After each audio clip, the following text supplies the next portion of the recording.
You ready? You?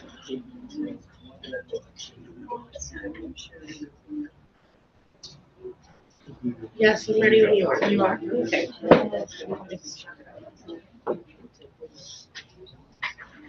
All right, I'm going to bring the Grand County School District Board of Education regular board meeting to order. It's Wednesday, September 10th, 2025. It is 3:32 p.m. We are at the district office. We are also available via Zoom.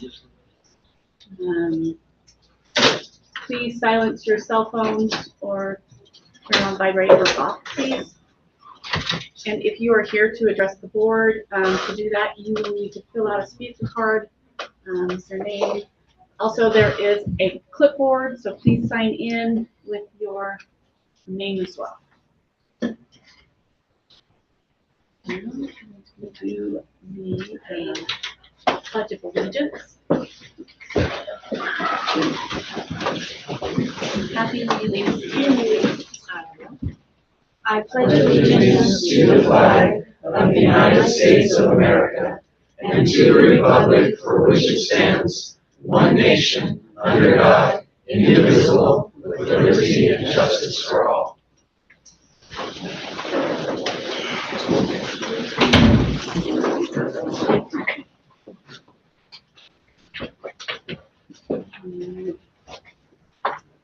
Dave, will you read the mission statement? Our mission is to put each student first every day. Thank you. All right.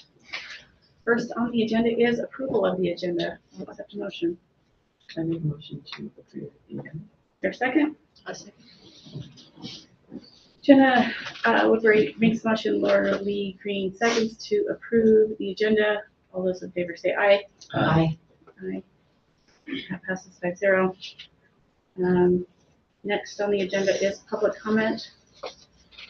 I'm going to read the guidelines for public comment. The board appreciates the opportunity to hear from the public during the comment portion of its meeting. Before we begin, a reminder that the public comment period is to allow members of the public to provide input to the board in its capacity as a legislative body. The public comment period is not a forum for discussion or debate between the board and members of the public. The board does not engage in discussion during public comments, but may later follow up on comments made during public comment. Each individual will be allowed up to 3 minutes to provide comments to the board. The board will not allow public comment during board meetings that are slanderous, obscene, or otherwise violate state or federal law. Employees and/or their representatives may not use the public comment period to address issues that should be raised through existing formal communication channels or established grievance or negotiated procedures. All right, and I'll just go by, are there any more coming up? We'll just go by order. Melissa, Yeah. can you ask a particular person for a clarification on a point? The board's not going to engage in discussion. It's not discussion, it's like a yes or no answer. I can't answer that with because I don't know the question. Okay. Sorry. Well, that's all right. I just want to make sure that I don't step out of bounds. Well, if you ask the question, we might then just not answer it and follow up if we can answer that Okay. question. If it's not a Appreciate it. personnel. Appreciate it. Okay, Dr. Mike McFalls. Pass those out, please. Thank you. Good evening, I'm Dr. Mike McFalls. I want to thank the board and the community for the awesome opportunity and experience leading this district. It truly was my dream job. I am humbled by the prayers and support that I've received from my family, and I cannot express our gratitude enough. This evening, you will vote on accepting my forced resignation, which you asked me to give without warning and stating no reason or cause, only it's not a good fit. I was told I was not meeting board expectations without specifics or opportunity for mediation. Your vote will not even be a stand-up vote, but a consent determining a man's career, family future, and direction of the district without having to go on the record. I would like to be clear that I am not leaving. I am leaving at the behest of the board, not my own volition. I have done nothing illegal, immoral, or unethical. and I'm proud of the work I have accomplished and begun. I was retired in Texas, but for years I looked for the job postings in Grand County as this was my dream job. I love this area, this district, the students, and the staff. I was excited to come here, even though I was leaving behind home, family, friends, and a good job teaching high school. I anticipated this being my last position before complete retirement. Grand County is a district facing significant challenges: declining enrollment, student performance near the bottom among Utah's 41 districts, yet it ranks in the top 10 for per pupil spending. I've always made decisions in the best interest of students, and my goal has always been to provide a quality education in a safe environment, preparing students for life after graduation. My intent was to build better systems, establish strong structures, and encourage accountability. I would love to continue in this capacity, but that is in the board's hands. When you start to make changes, it's sure to ruffle feathers, and believe me, I know I'm not everyone's cup of tea.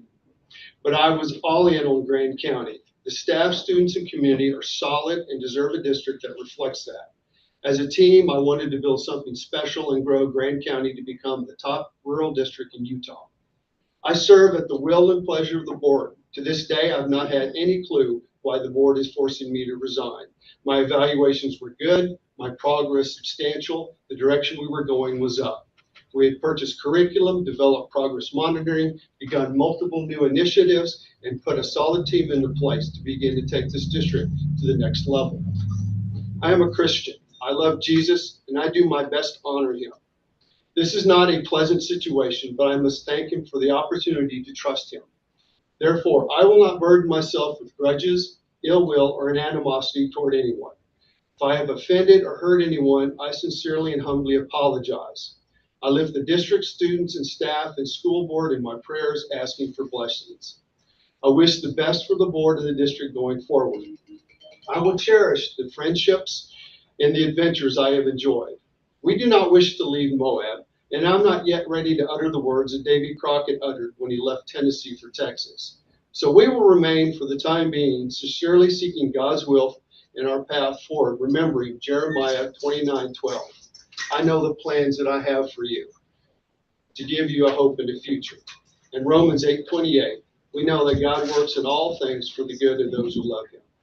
It was my honor and pleasure to serve, and I wish and pray nothing but the best for the board and the district. Thank you.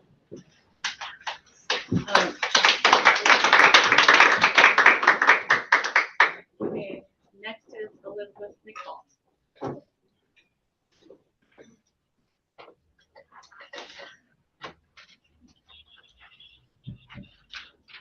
Hi. I'll try to speak quickly. To the members of the school board, I am writing to you not only as the spouse of your former superintendent, but also as someone who has served in education myself and understands the deep commitment and personal investment that this work requires. I understand that according to the terms of his contract, my husband could be terminated without cause. However, the manner in which this decision was carried out without warning, explanation, or the opportunity for a conversation feels unnecessarily harsh and deeply impersonal. Regardless of what may have led to this decision, the lack of communication denies someone the most basic professional courtesy, the chance to understand, to reflect, or to course correct. To remove someone from a position of such responsibility and impact without first engaging in open, honest dialogue is not only unjust but cruel. My husband gave his full energy, time, and heart to this district. He deserved a conversation. He deserved a chance to know what was expected of him and the opportunity to respond. As a former kindergarten teacher, I taught my students the golden rule. Treat others as you would want to be treated. If young children can understand the importance of fairness, kindness, and accountability, I believe we as adults, especially those in leadership, can and must hold ourselves to the same standard. Decisions like this send a message far beyond the individual affected. They shape the culture of the district and define what kind of organization we are choosing to be. I urge you to reflect on whether the process followed in this case aligns with the values we hope to instill in our students, staff, and community. All we are asking for is common decency and professional respect for those who serve. The contract agreement you have created is not voluntary. He was given no other choice. My husband will never know what, if anything, he could have done differently, and that is a burden no dedicated professional should be forced to carry without explanation. Thank you.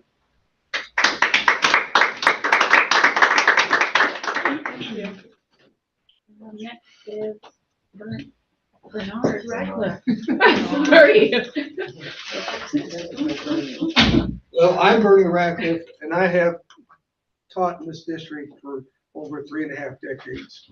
And I really enjoy teaching in this district. It bothers me tonight to have to come here. I support Dr. McFalls. I've known him just for a year, and that year I know he's a dedicated man. He's a child of God and loves everything. Found this article in the newspaper that drew my attention from the business administrator, Matt. Talk about Mr. McFalls has done a good job keeping a tight rein on the district finances. It's pretty awesome the job he's done.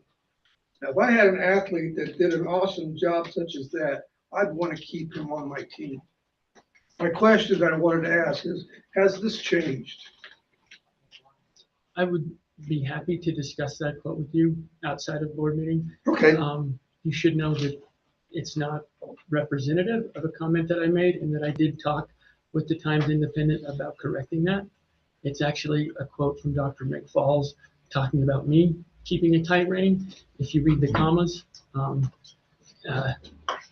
it reads that way, so that's just a yeah, misrepresentation. I just read it from the newspaper, what's printed, okay? As I said, I've served in this district a number of times in different positions. And I've got to know most of the superintendents that have been here. And by far, I really appreciate what Dr. McFalls has done. It bothers me when I see that he was dismissed just a few days into the school year. Because one thing that really upsets me as a professional is when teachers come in 2 days before school starts and says, oh, I'm not coming back. I'm going some other place. To me, that is the most unprofessional demeanor. And I really do get upset. Having that rug pulled out from under Dr. McFalls feels like that's unprofessional. I really don't like doing that. And after hearing some of the things, I hear things are changed. I hear a phrase, he doesn't fit in. I'd like to know why, if you guys later on would discuss that. I think he fits in well with this community. I'm proud to know him. I'm proud to know that if he was in this district when my kids were here, I'd be happy to. I think there's one mistake that we need to recognize is if we have made a mistake and don't correct the mistake, that's even worse. I ask that you correct that mistake. Thank you. Diane Van Arsdale. I am Diane Van Arsdale. I do know some of you. Good afternoon, and thank you for allowing me this opportunity to speak for a couple minutes. I come before you today because I feel a grave injustice has taken place. Dr. Mike McFall was asked to resign or he would be terminated. There have been no facts known to why Dr. McFall was asked to resign, yet the damage has been done. This is not just about one person. It is about fairness, integrity, and the values that I hope that this school district stands for. As elected board members, you are entrusted to uphold justice and protect those individuals and the reputation of our Grand County School District.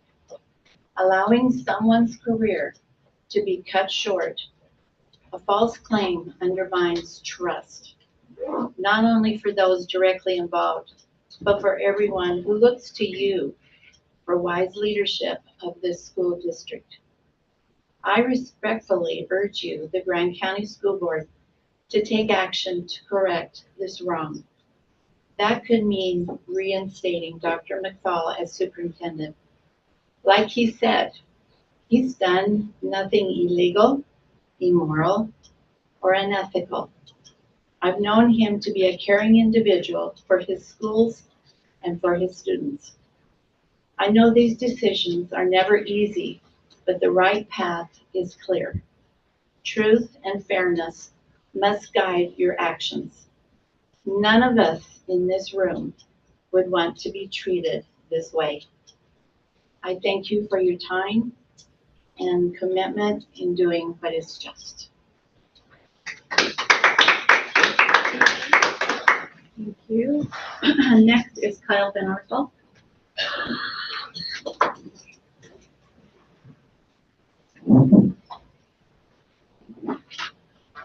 I actually have a letter from Pastor Cole. I could say first.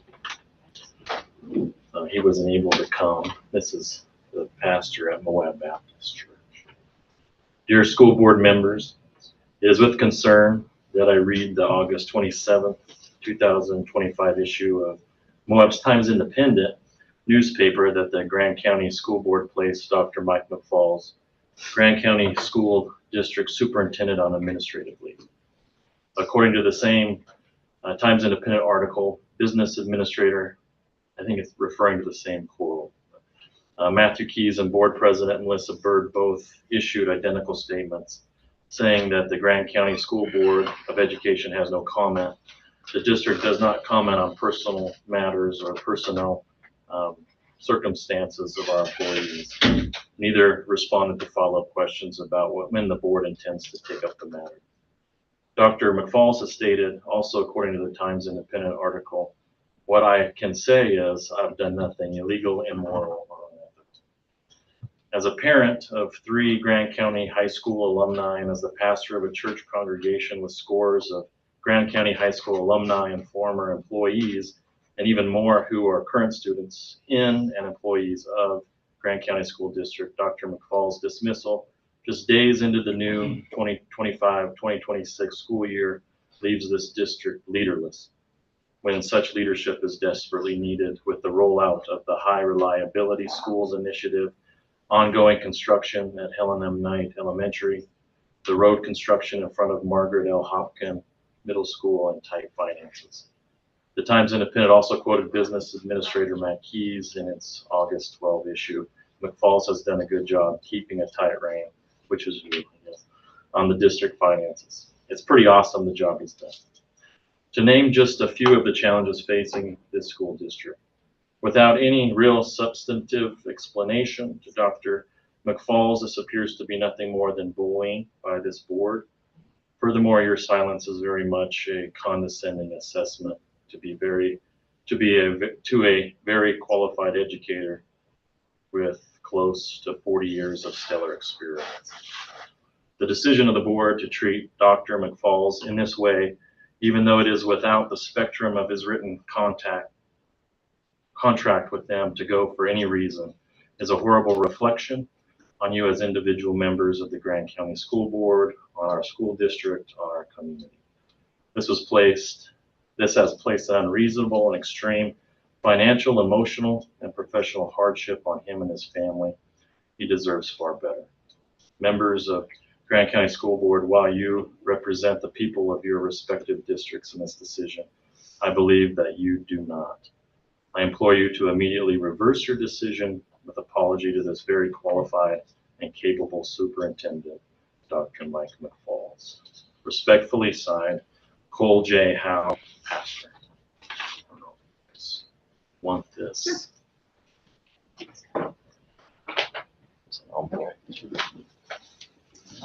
You know, I know you guys are, a lot of you are my friends, and I think we're all in this together. I just appreciate what you guys do and what you sacrifice, what you do to make school better for my kids. I think you can't talk about the personnel things, and there's things you can only hear what we want to say. I guess, just to make it personal for me, this guy's my friend. I just want the best for him. Just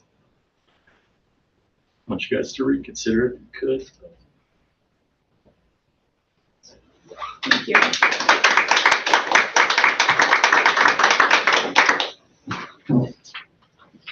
Are there any other public comments?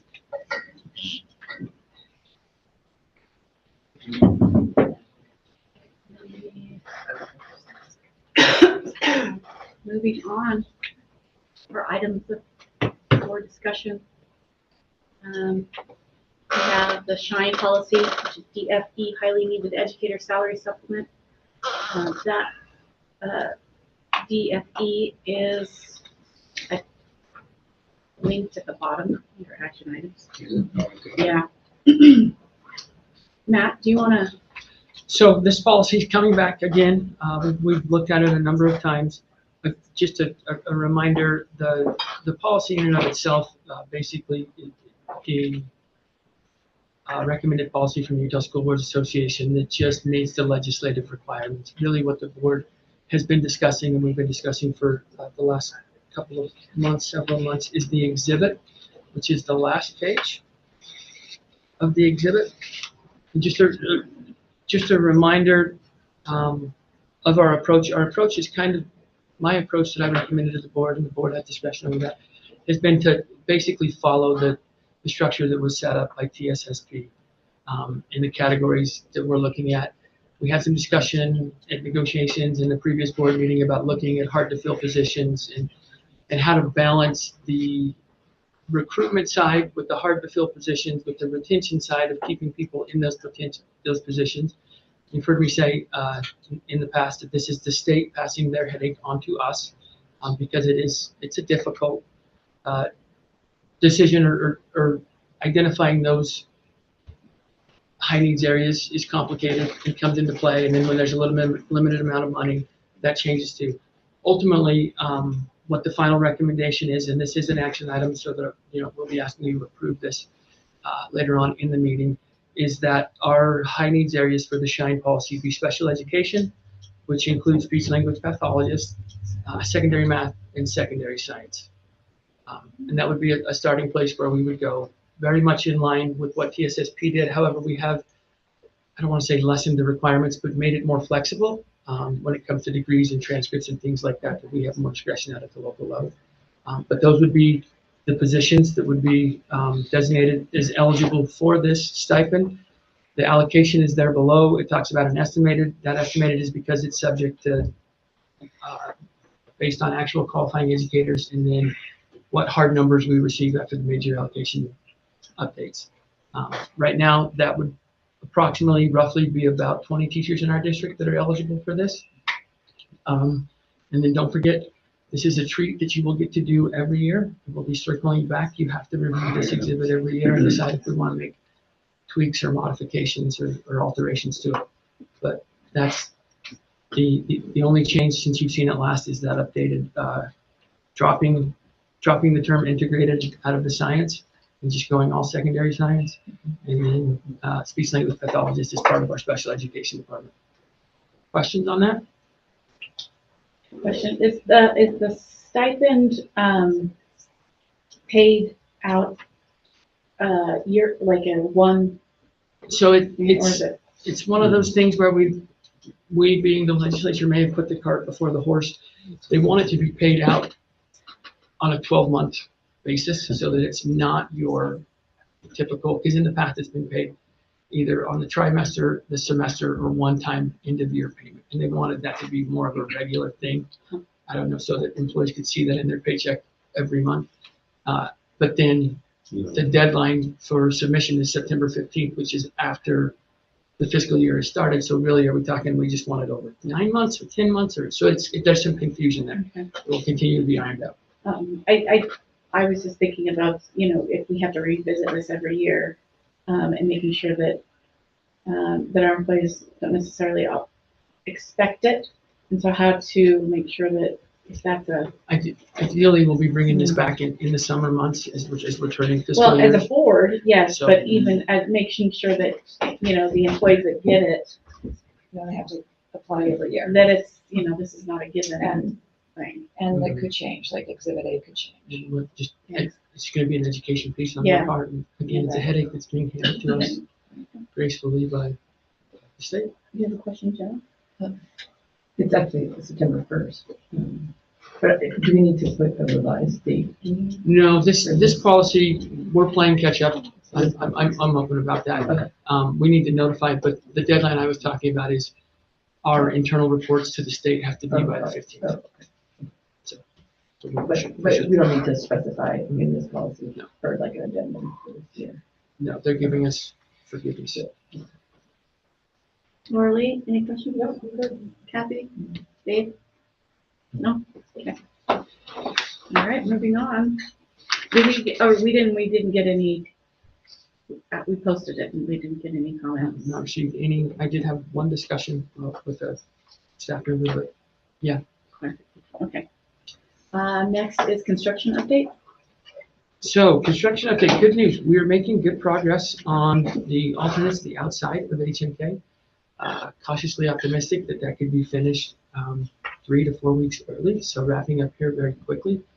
I don't know if you've seen the shade structure poles are in now. That's quite impressive. If you hadn't had a chance to look at them, they're bigger than I thought they would be. That being said, we've got the foundation ready for synthetic turf in the back. We'll be moving that to the south side and hopefully wrapping up most of the exterior, like I said, by the end of this month, first part of October. The substantial completion deadline for the inside has been pushed back due to some supply issues, submittal issues, things of that nature right now, and I'm holding them to it. I've asked that we don't even consider pushing back again, that we be more creative. That'll be substantially complete the latter part of November. So we'll be looking at a punch list right around Thanksgiving, and then coordinating with staff about when the best time to transition in there is. Likely, my intention would be that preschool would start in the new facility after Christmas break at the start of next school year. So again, still chugging along there, but good news that we are making up ground on the exterior. The never-ending roof replacement project is getting closer to wrapping up, I hope. They're finishing up on the TSAC right now. We've got to put some cap on HMK, and the siding in the front of HMK has been waiting on some material delays, but should be finished up really quickly, so that we can have that looking good as soon as possible. So that's where we're at on construction. What about the middle school? That was gonna say, middle school. Middle school road. Well, the road, that is the city, obviously. I know. And I can't point a finger because deadlines and things shift with us and deadlines and things shift with them. We were hoping that it would be completely finalized by now. I haven't had an update recently. We still have the 2 entrances that are being maintained over during the school day and going from there. But it does look like they're prepped to pay. Yeah, they're getting the final grade on that. Yeah. Great. Carrie's talking about that back there, like, you got Inside insider information. Hi, yes. They're paving the road tomorrow, Oh, so we're actually gonna, have a very interesting traffic in the parking lot tomorrow. In that our booth is gonna be a 2-way street, tomorrow. So the Uranium app is, they're gonna be exiting and entering one way. so I just come around, turn around. Just for tomorrow, pick up. But not, the buses will be fine. Okay, any other questions about construction update? Moving on to TSSA plan for school year 25-26. Matt, this is So Teacher Student Success Act plan, this is just updated for this year. We're putting it on the agenda today as an information item. It'll come back next week on the agenda as well to be passed. And I don't know if Jill wants to speak to any of the timelines, but this is mirroring what we've done in the past, and just continuing it on. So it breaks out how we're allocating that money, teachers, school nurse, instructional courses.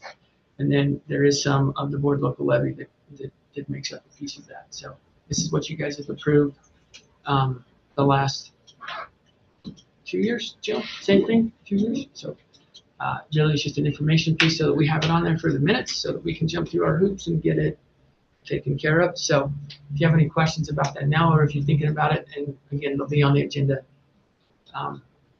next week as an action item. any questions? No. Next on the agenda is the consent agenda. On this agenda, we have personnel, so the personnel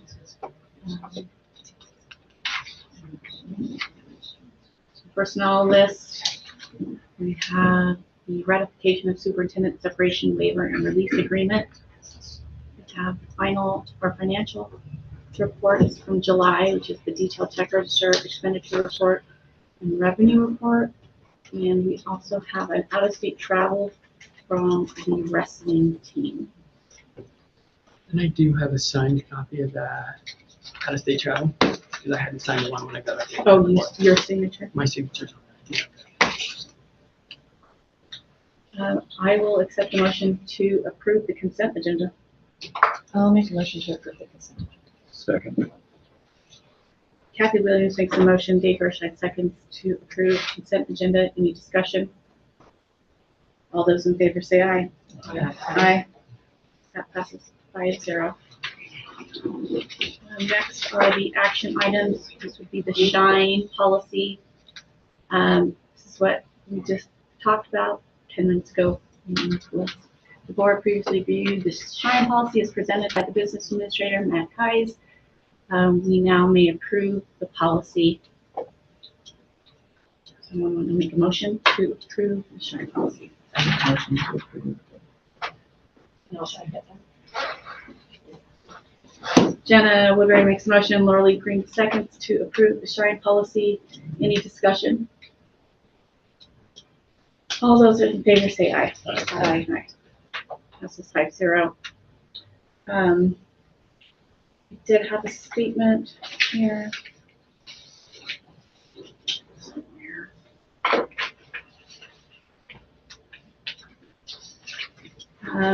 With the ratification of the superintendent separation waiver and release agreement, Grand County School District Business Administrator Matthew Keyes will assume the duties of acting superintendent of education effective immediately and until such time as the board identifies an interim superintendent or a new superintendent is appointed. The acting superintendent will oversee the day-to-day operations and the management of the district and will be accountable to the Board of Education for the implementation of board policies and state statutes. All right. Does anybody need an executive session? All right, I'll accept a motion to adjourn. I'll make a motion to approve. Second. Kathy Williams makes a motion, Dave Gershide seconds to adjourn. All those in favor say aye. Aye. Aye. That passes 5-0. We are adjourned at 4:06.